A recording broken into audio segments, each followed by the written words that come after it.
e tregon në kohën e drekës. Për shembull, e kishte gjuhë dhe shkonte në kohën e drekës. Shkonte ke shtëpia e tij, vendet arabe zakonisht koha e drekës e kalojnë në shtetën pak gjuhë. Merrte vesh se ajo është në gjuhë, rrinte ke dera derisa të zgjohej e personi. Kur zgjohej shifte ai Ibn Abbasi ke dera. I thoshte o djali Xhaxhait profetit alayhis salam. Po si ka ardhur rrit tu? Pra mjafton çoje një fjalë edhe unë vijet atje ku ti jesh. Se sa ata respektojnë për shkak të afërsisë që kishte në profetin alayhis salam. Por çfarë thotë? La ana ahabbu an atiya yawm.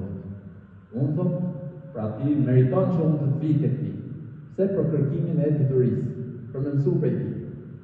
Përmendet një herë Zeid ibn Thabit, edhe ky prej dietarëve të sahabëve, lexues.